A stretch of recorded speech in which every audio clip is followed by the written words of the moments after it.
That was terrible. That was crap. That was garbage. This place sucks. Overreaction Monday.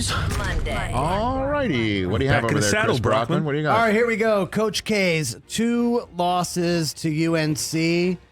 They're a cloud over the end of his career.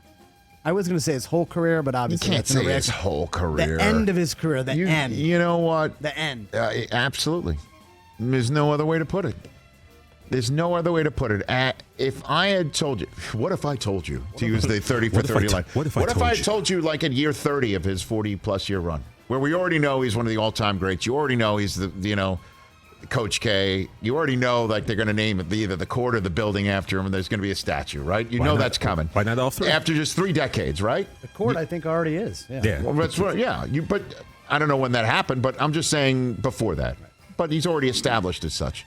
Guess what? When it's all over, he's going to announce it. He will have a retirement tour year, and he's going to lose his last home game to North Carolina at Cameron. He's going to lose his last Cameron indoor game. It's going to be to Carolina, and they're going to shock him. It's not even going to be one of those 1 versus 2. It's going to be like you should beat the crap out of Carolina because you're so much better than them, and your body of work in the year makes it a less of a matchup. That's classic. And then you're going to see him in the Final Four. First time you guys are ever going to face, and Carolina's going to beat you then and send you into retirement. You'd have been like, GTFOH. Get the. So, yeah, that's not an overreaction. Cloud, if you say his entire career, I'd say that's an overreaction. Just the end. But of his end scenario, it's the nightmare scenario. Like, name me another program that they'd want to lose to less anytime, let alone in his final home game in front of the Cameron Crazies and 90-some-odd alums and Jerry Seinfeld and the commissioner of the NBA. With Kyler Murray. And then the Final Four? Get out of here. So I hate that one, but you're right. Yeah. What else, Chris? All right, Rich, we just got done talking about it. I'm watching all the clips on Twitter. I'm following all these Tiger tracker sites. Tiger's headed for a top 5 finish. I mean, he's going to finish in the top 5. It's going to be amazing. He's going to come out and shoot 68 on Thursday, followed up by a 70 on Friday. He's going to go into the weekend 6 under. He's going to have the lead. And there's I don't know what's going to happen. Top 5. Top 5, I'm calling it right now. 1, 2, 3, 4, 5.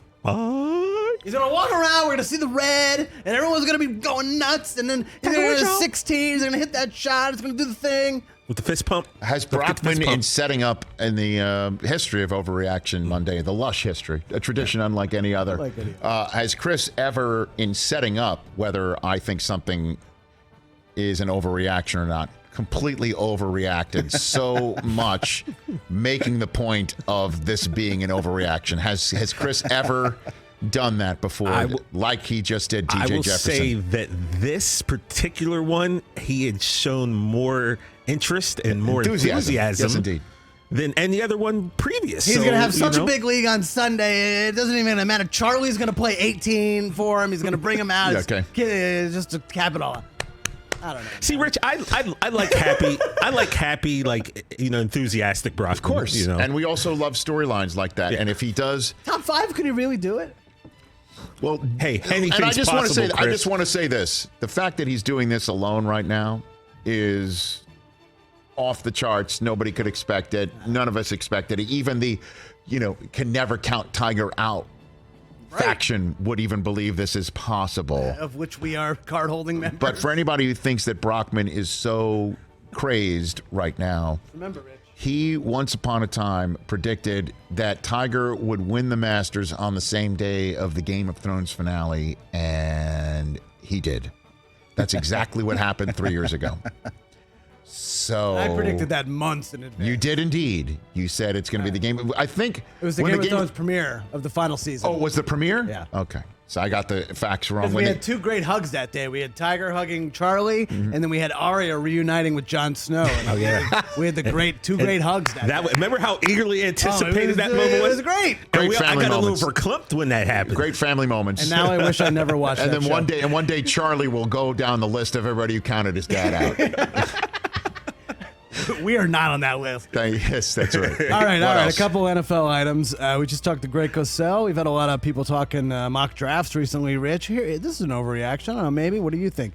There's no way a quarterback doesn't go in the first round. I'm sorry. That's an overreaction. No way. That's an overreaction. No way. I agree with you in saying that. I need when to. When was the last time that happened? We have our first. I guess, cast-wide Zoom coming up in a couple of weeks. But because I'm already preparing for the draft, 24 days out. Yes, they're 24 days out. I'm already, reaching out to research to say, give me the time when we didn't see a quarterback in the first 10, the first 15, the first 20, first round. Like, I need it. I need that right there next to me. So in real time, 3 Thursdays from now, I can count that how unprecedented it is.